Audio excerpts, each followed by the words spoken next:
Hey Caperfin, how come the latter half of your camera is down? Yeah, people were making fun of my head, my forehead, so I'm punishing people by sitting down right now. Oh, you wrote more. Can you explain Thornling Seed? Why is it good for tanking? So Thornling, I'll go through the whole process. Thornling Seed is obtained from warpwood pods, which are inside the Dire Maul East dungeon. For those that don't know, Thornling Seed has some pretty interesting stuff regarding AoE threat. When you activate the Thornling Seed, it is passive for about 10 seconds. Afterwards, it activates and deals 500 threat, which is a lot, in a 10-yard radius every 2 seconds. It also has a Thorns-like effect where it deals 100 nature damage to enemies that hit it in melee. It's not that big of a deal. The Thornling Seed lasts for about 40 seconds.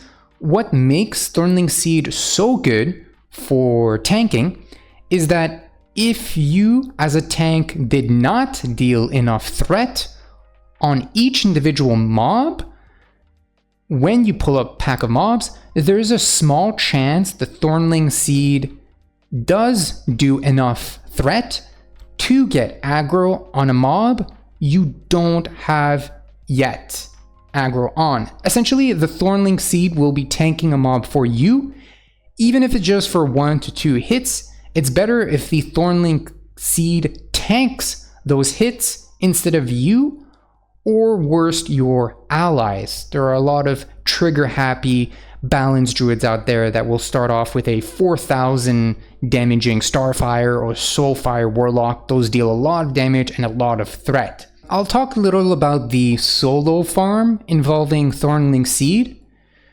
First things first, you need to do Dire Maul East normally at least once to kill the Imp boss, which drops Crescent Key. That Crescent Key is used to open the secret back entrance of Dire Maul East.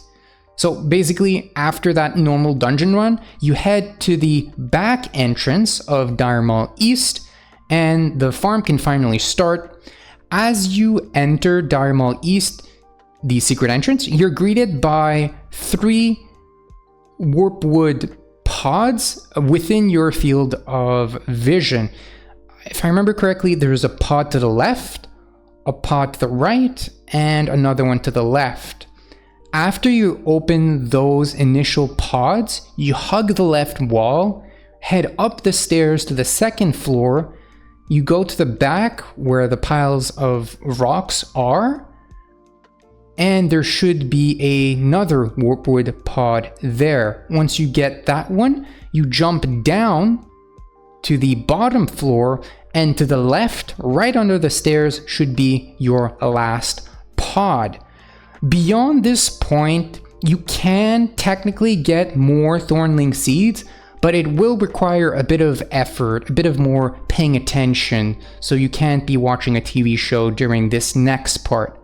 So you continue deeper into the dungeon and cross 2 intersecting patrolling mobs. Yeah, there will be a pod in the center and another one to the right.